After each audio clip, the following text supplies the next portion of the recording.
प्रियं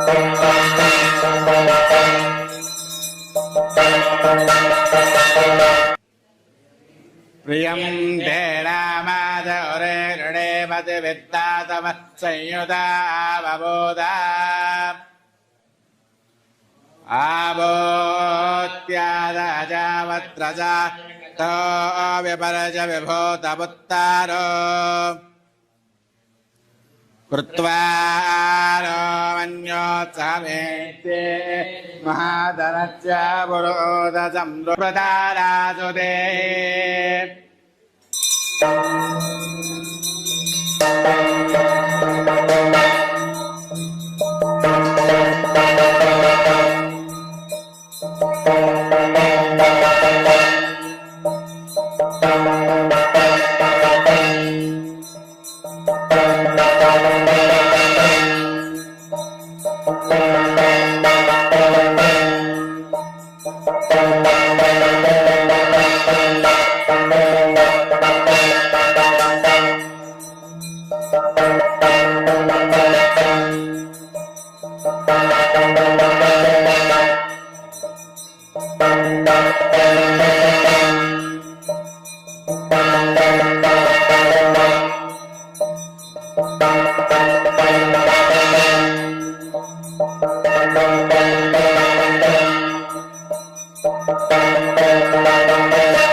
सहस्वमन्यो अभिवादिमस्मे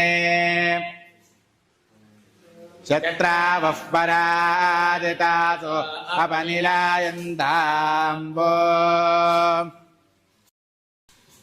रुजनं व्रणन व्रणन प्रेयशत्रो शत्रावः परादितासो अपनिलायन्ताम्बो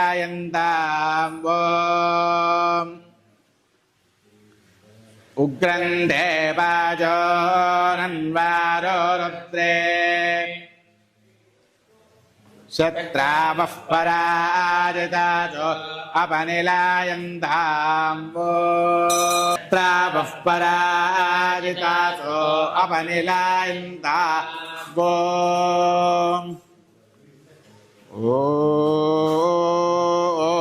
स्माकं मन्यादिभावेया शत्रावः पराजितासो अपनिलायन्ताम्बो प्रियं ते नामासौरे गुणिमस्ति शत्रावः पराजितासो अपनिलायन्ताम्बो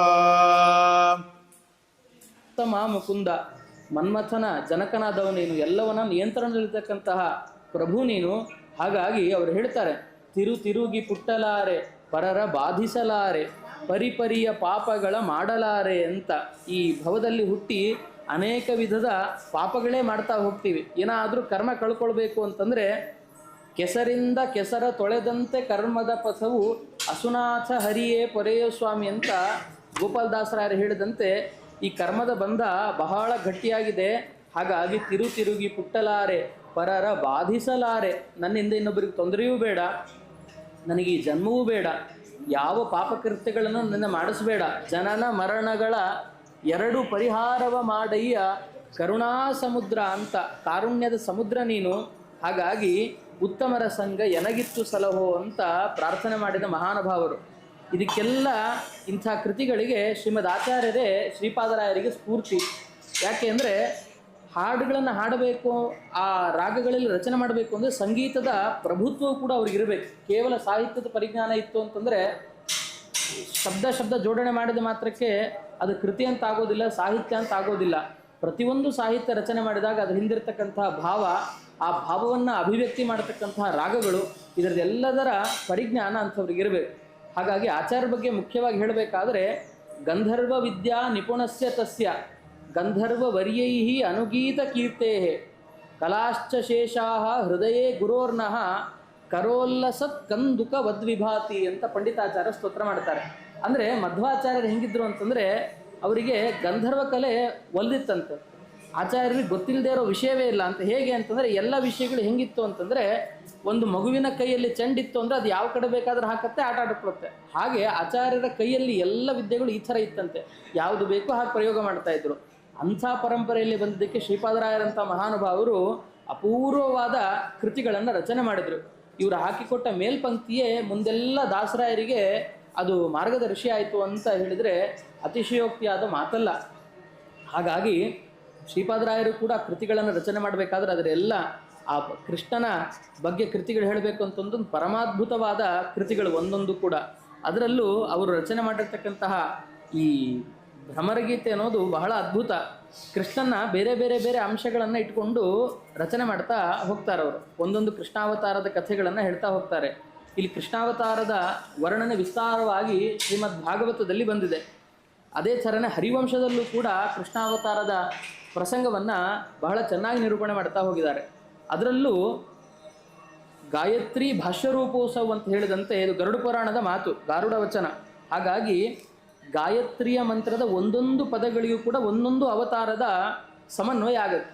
ಅದರಲ್ಲಿ ದೇವ ಅಂಥೇಳಿ ಒಂದು ಪದ, ಯೋ ದೇವ ಸವಿತಾಸ್ಮಾಕಂ ಧಿಯೋ ಧರ್ಮಾದಿಗೋಚರೆ ಪ್ರೇರಯೇ ತಸ್ಯ ತದ್ಭರ್ಗ ತದ್ವರೆಣ್ಯ ಮುಪಾಸ್ಮಹೆ ಅಂತ ಗಾಯತ್ರಿಯ ಪುರಾಣ ರೂಪ ಇದು.